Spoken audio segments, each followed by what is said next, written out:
All right, we're back. Hey friends, this is Kelly.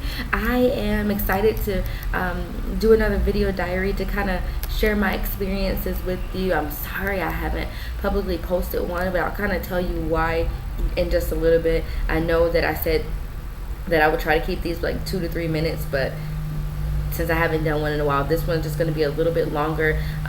So I'll get straight to it. Right now I'm in Sao Paulo, Brazil, and I was in Nepal right before I left here, and before Nepal I was in Hyderabad, India, and Rajahmundry, and those two experiences were two totally different experiences, but they both have affected my life literally forever. So much so, like, every day I wake up I'm like, man, I miss India. Like, even though, like, in my opinion, the culture is totally different than anything that I've ever experienced, or anything that I'm used to, being born and raised in America. I loved and appreciated its uniqueness. The driving, the experience was scary but like exciting all at the same time. The guy that did most of the drawing is like my Indian brother. His name is Ebenezer. We call him Ebby. And the way he drives in and out of traffic, I just recommend you just go to YouTube. I tried to record some videos. I have a lot of videos that I wanted to share with you all, but something happened to my iPhone and it's saying like the videos are corrupted. So but if you can go to YouTube and just type in driving in India, and I promise you, like, you're gonna be like, oh my goodness, but you have to experience it. And I'm just thankful that God gave me like a safe driver. He was amazing, and you just doing it like it was nothing. I was like, oh, okay. So, but in India and Rajahmundry, we had the opportunity to go from village to village, from slum to slum, just preaching the gospel,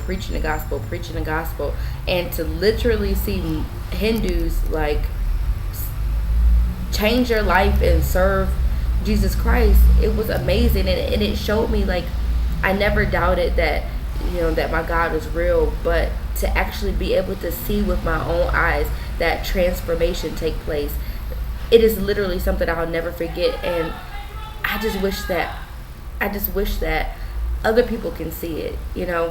These people live in villages, they live in huts made out of wood and leaves, and their heart is just so hungry for Jesus, and they want so much more from God, and the hunger just really motivated me and convicted me. It made me like, Lord, I wasn't as hungry for you as I thought I was, and so it really challenged me to grow my relationship with the Lord and develop a hunger after Him like I've never had before. In Hyderabad, with the children's home, I have to honor Pastor Elisha and his entire team. The children's home is called the Peace Home in Hyderabad, India. Is unlike any place I've ever been. The children are very well taken care of. I mean, they pray. They know how to pray. It's not, hey, pray. No, like, they're excited to pray. They're excited to worship. They are, trying to learn English the best that they can. And Pastor Alicia did say, I want some help, doing that. And I'm excited that Ramp Global Missions is going to be able to go and serve. And we're also partnering with Walter Virgil Ministries in February to do the Feet on the Ground project, which is going to incorporate building a basketball court. And we're hoping to be able to partner with one of the really big companies in America to provide shoes for sneakers for all the children at the Peace Home, which is about 50 children. They were just, the children, I love children, period, but it did make me sad, just a little bit, a lot actually.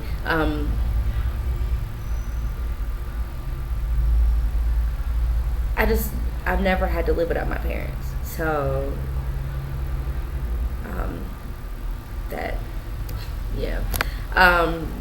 but it was a blessing, and I honor Pastor Elisha for, all the work that he and his team are doing, down from the garden and that they're planting to grow all the food for, or all the fresh vegetables for it. Sweetie and Ebby going out there to teach and to make sure things are safe. People who have given up their homes to maybe move into, his name is Uncle Sam, to move into the Peace Home, to, you know, take care of their children and just to show them the love of Christ. Like, it's just such a selfless thing, you know, that people would like uproot themselves and say, hey, I'm gonna dedicate my life for somebody else. I just really think that that's admirable and just awesome. So I felt like my time was too short there. My heart is really wants to be there. I love every place I am, but it's like a different kind of connection. I know my job right now is to travel to different places to develop mission sites for our ministry, so we can send people to the field, because the harvest is plentiful but the workers are few, and I know that we need more workers. And if I could some way encourage people with my life to realize that this is not just something that Kelly can do, but this is something that you can do as well, then I think that God would be happy. So the reason why I didn't really, you know, I did a lot of video diaries in India, but I didn't do any in Nepal because like the first day, like I was a wreck. I mean, I cried like literally all day long. Like, it's a video on YouTube of me when I got there at, you know, that night when I got there, and just saying, hey guys, you know, I'm excited, but literally 24 hours later everything changed. I had not even been in Nepal for 24 hours and everything had changed. So I was in a place called the Himalayan Java Cafe, so it's in Tamil, so that's like the mecca for like tourists. So whether you're going to climb Mount Everest, if you're going to go trekking or whatever you're going to do, it's like you stop there, stay in a hostel, you know, find a tour guide or whatever. So this Himalayan Java Cafe is right on the main street, and it has Wi-Fi. Of course you have to purchase something, but it's not really that expensive, because like $1 is worth like 107, I think, in Nepali rupees. So for me it was, you know, maybe like $2 to get a decent meal, $2 or $3 to get a decent meal and a drink. So I went there and I was using Wi-Fi, and this lady, they have like these tables, and they're called community tables because you literally get the opportunity to meet people from all over the world, and they're meant to encourage conversation and dialogue and networking. So I sat my computer at the table and I was working on a newsletter and some other work for Ramp Global Missions, and this lady comes up to me and she sits down and she looks me right in my eye and she said, something is telling me that I'm supposed to tell you my story. And so I'm like, okay. And so she begins to tell me about how she met a young pregnant girl 9 years ago. The girl was only 14, but the girl was forced into prostitution, but the girl was really close to her due date. So she took the girl in, the girl had the baby, but the girl had to go back into the prostitution ring, or they were going to come for her, or they threatened the young lady's family. So she left her baby with this lady, the one that I met at the cafe, and the lady, and right now the girl is 9 years old, but now the traffickers are saying, okay, you know, we still have her mother, but now we want her. And she has been in like 12 altercations just trying to protect her daughter. She shows up before school is even out just to make sure nobody else comes to get her. And the trafficker said, hey, you know, she's 9, but by the time she's 10, we're going to take her. And she was like, I just feel like something is telling me I'm supposed to tell you because you can help me. And she shared a lot more about her story, but I have some video footage that I'm going to share with you all so that she can tell you her story. And she was just beginning to tell me like how because there is no father, there are limited human rights for her daughter. She can't get any identification, which means she can't get a birth certificate or a passport to even be able to leave the country. So she's looking up different types of ways that she can rescue her daughter before they come, because she knows that they're coming because they've come 12 times before, and she's afraid that once she turns 10, that they will kill her in order to get to the daughter. And like I said, the story is a little bit more complicated than what I'm sharing, but I do want her to have the opportunity to share her story herself. And it just began to make me, the lady didn't know that human trafficking is my passion. She didn't know that, I'll be working with the world's largest anti-human trafficking organization in just a couple of months. That I went through a rigorous process just to even be able to get this opportunity. Like, she didn't know I was a believer. She didn't know anything about me. But I do believe that that was like a collision with destiny, that in that moment, God really used that opportunity for me to see firsthand the damage that causes within a family. Like, I do a lot of research, I watch a lot of videos, but I've never in my life, had a one-on-one encounter like that. And at that moment, after she left, like, I just began to sob in that cafe, and I wrote my parents and I wrote my pastor because I was dealing with a lot of different emotions. I felt helpless because I wanted to help the little girl. I'm like, can I sneak her out the country? I can't even do that, but I'm kind of scared to do that anyway. But and then if a door does open, I'm able to rescue her. What about the other girls that I rescued? Because I also met a girl who was building homes in Nepal, and she did some work in some villages, and she said when she went to sleep, everybody was there. When she woke up, all the little girls were missing, but they weren't kidnapped. The parents had sold their daughters into human trafficking. And I'm just like, Lord, what can we do to let people know that this isn't right, that it's just not right? And it just began to break my heart. And I was dealing with feelings of, I even felt like I was dealing with feelings of hatred and bitterness and anger. Like, I was sad, I was angry. Like, I was like, I hate the traffickers. And then the Lord just began to minister to me, and I just began to start praying for the traffickers and trying to love them like God loves all of us. And I'm not going to lie to you, it was very difficult because, why wouldn't it be? You would just take some girls, sell them for $1,200 and make thousands and thousands of dollars off of them, and abuse them, drug them, beat them, like whatever. It was a lot. So, and then there was another situation where I stayed at a hostel, and I had to end up calling the men from the hostel to come get me from a cafe because I hadn't gone to the village yet with the pastor. I met two pastors. One was from India and one was from Nepal. And I'm excited that we're going to take a team back to Nepal later this year to work with the Nepali pastor who kind of is doing the work that we want to do.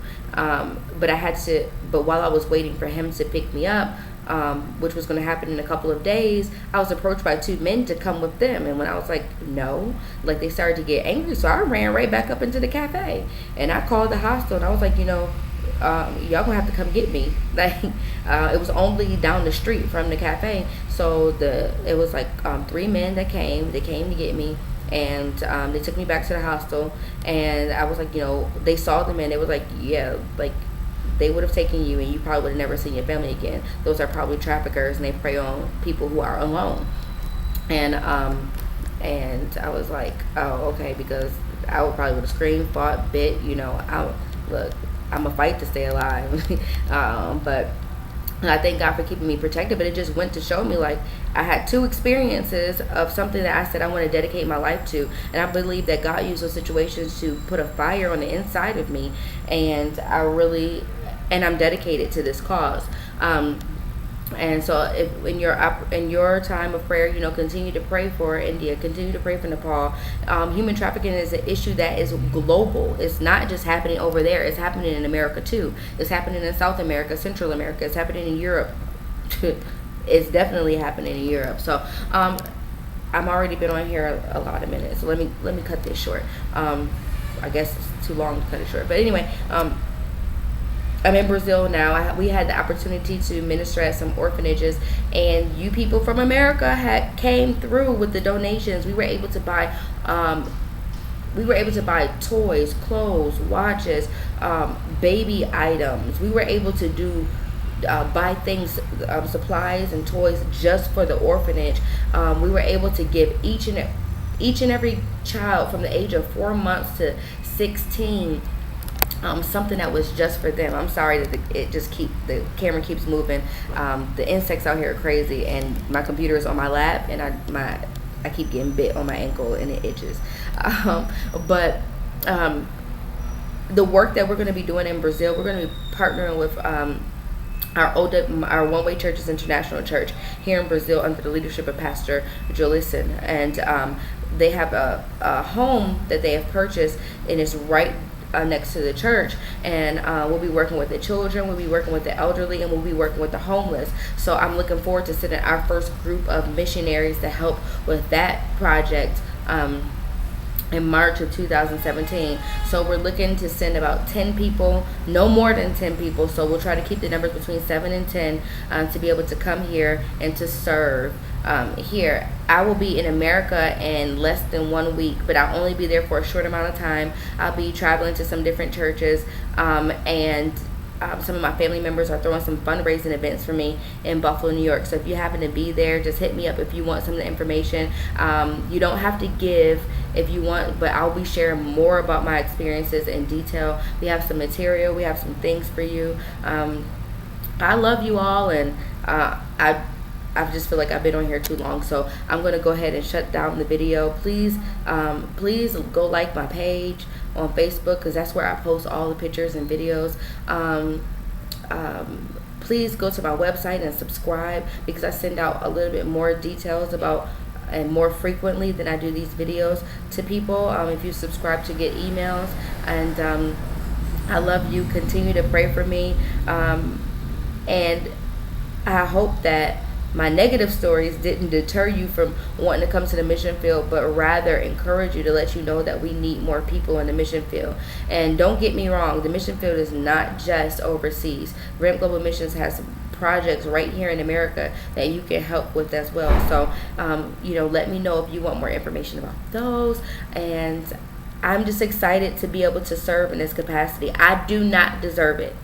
If you look at my past record and the things that I have done and the sins that I have committed, I don't even deserve to be alive. But it's literally by the grace and the mercy of God that I'm here serving in his kingdom. And it goes to show that you do not have to be the star of the show to be able to work for the God of the universe. He'll take the unqualified, qualify you. He'll take the dirty and clean you up. He'll take the broken and repair you, so that your life will be satisfying, that he can get the glory out of it. I'm telling you, I was just a broken person that needed to be fixed, and the Lord took the time to work on my heart, and to work on my mind, and to work on my soul, and to push me out there to do the same work with other people that he first did in me.